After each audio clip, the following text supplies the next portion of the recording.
This room is a sound sandwich. I'm getting it from both ends. Uh, a double barrel of fucking sound. Um, I can hear like people like soft coughing and people opening drawers and shit from the other like place next door.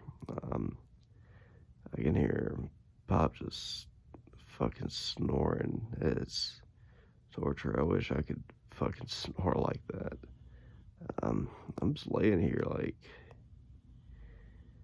and it fucking sucks. I want to go to sleep. How long can a man live without sleep? Like consistent sleep. Apparently, you need to live. This is sort of like how many licks does it take to get to the center of Josh's brain? It's been since August, so I don't know. Apparently, I have a have a pretty good brain. It's morning. I can't sleep. I can't wake up. This is a nightmare, and I can't wake up. Like Sisyphus, I am bound to hell. Oh, this is like a French art film. Je ne sais quoi.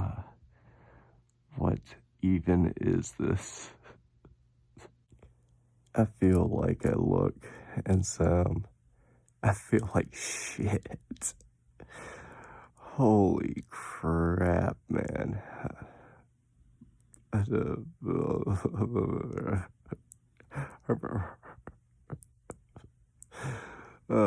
Delirium is set in. It's another day of just delirious, whatever the hell this is. Au pas, comrades. Au pas, comrades. I'm singing the Onion song. That's where I'm at this morning.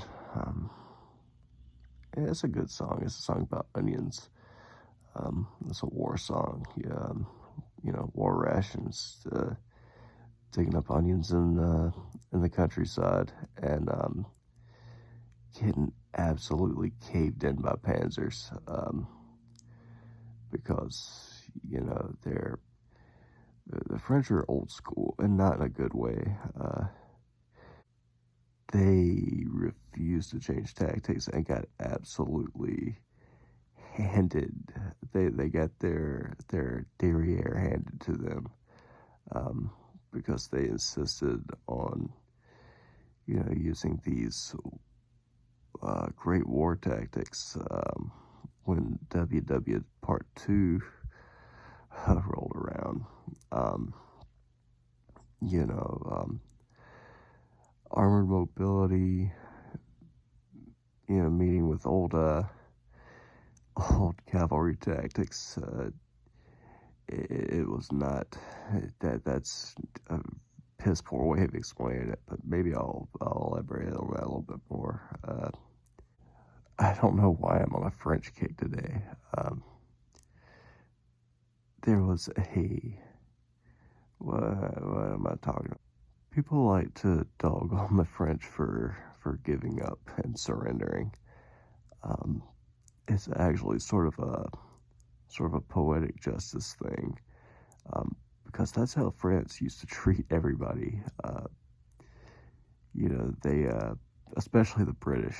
Anything with the British, they are still not what I would call allies, but they're neighbors and they're not at war, which is pretty impressive. Honestly, that's about as close to peace as they get.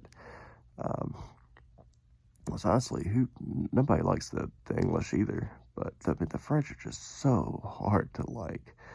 That's not a reasonable request.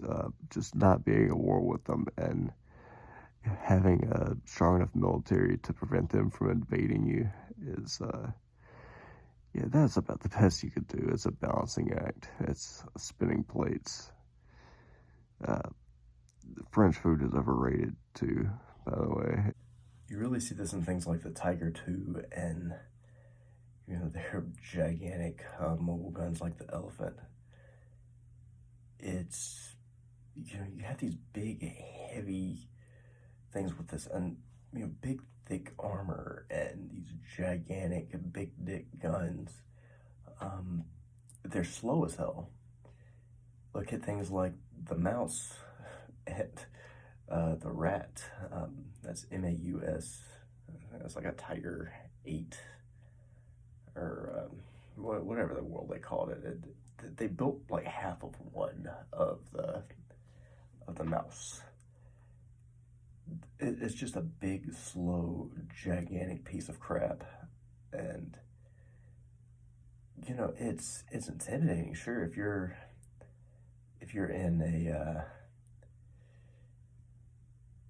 you know, in a Churchill or something, and you're looking at this thing, you know, you're gonna think like you're gonna crap your pants. You're gonna have to clean that tank out with a hose if you manage to live, because yeah, you're outmatched. But just a 1-to-1 against a you know, a much thicker armor, you know, in a flat countryside with a little pea shooter compared to whatever he's got. That's not how anything works in war. There's strategy to it. There's, you know, a supply chain that you have to follow, because you have to have fuel and maintenance and ammunition and crew for these tanks to work. And you have to have air superiority locked down if you have gigantic things like, you know, this 200-ton mouse tank, because you have a big, slow, gigantic, easy, slow-moving target for an attack aircraft, which is what would happen if any of these things ever managed to finally get built. One of the early things that the British did in the war was just absolutely cripple the Germans' ability to produce things reasonably, affordable or efficiently. You know, Germans get a lot of flack for over-engineering their own designs, which is absolutely true. They tweak all the things that don't need to be fixed. But they also just didn't have the production capability to maintain these projects. You know, instead of just buckling down and making more Panzer IVs, they, you know, and making these great aircraft that they already had, they tried to just really get cute with crap. You know, and some of these ended up being really great, like, you know, the V2. V2 was great for attacking Britain, and you know, that was terrifying, I'm sure. But I mean, hell, that's Werner von Braun was the basis for a lot of atrocities, and he's the basis for our space program here in the U.S. of A. The Soviet cosmonauts, I mean, they had a lot of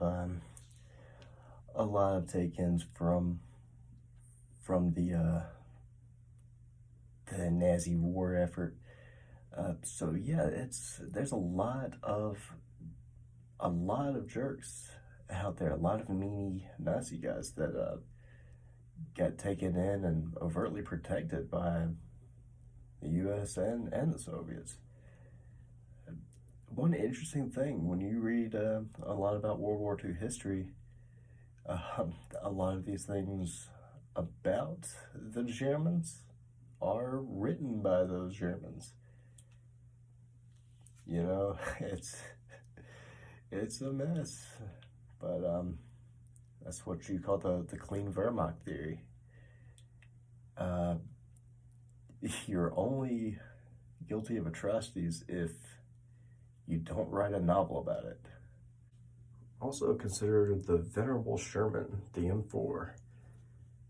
There's two versions of that in the US, and one British design called the Firefly, which was upgunned. Now, and I can't remember the exact caliber of these things, but you had the upgun version, you had the original version, and you had the British version. You know, the Americans were not very quick to, switch to one of these bigger caliber models. If it ain't broke, don't fix it. You have one of the most survivable tanks of the war. It's not perfect, no, but it's well-rounded, and it served in every theater. You have a tank that's mobile. It's not the fastest. It's got good armor. It's not the best. It's got good guns. It's not going to match your Tiger 1s or anything like that. But it's a group effort. It takes a village. And it seems that the generals in charge, the upper brass, seem to understand that. We're in a theater, any theater we're talking about. We have naval superiority. We have air superiority, air dominance. We don't really have to worry about just 1v1ing these, German super tanks. Just flank them and shoot them in the back where you can penetrate their armor, or, bomb them, or hold them off and, send in artillery or troops to, just slap an explosive on the back. Again, it's a group effort. When you think of tanks, I mean, these are infantry support. These are guns out there like to protect infantry, like people on their feet. People tend to forget that. You're not just in these out there playing bumper cars with these things. Like every crewman had their own door. They were like spring loaded, I think. They were easy to open doors. That thing was a Cadillac. Compare that to a T-34. This thing wasn't just a war of attrition. You couldn't piss on the radiator to get it to stop from overheating, but you could expect to live at the end of the day. Quality in the Western sense is build it to last forever. Quality in the Eastern sense is everything breaks, just make the parts easy to replace. The Americans had a good balance between those two things. And you see that a lot, that merge between East and West in production and manufacturing after the war.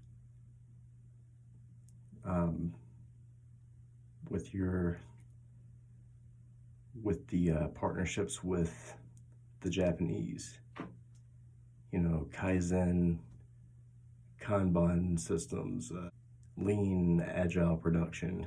That's an incomplete thought. I scored very high on my ASVAB. I was gonna be an ROTC cadet. Man, the Air Force really missed out. Crossroads seem to come and go. Alright, this shirt is wrinkly. It's got the crispy bacon thing. It stains on the armpit. I'm gross, man. This is such a nice shirt. I need an iron. I need to get myself sorted out.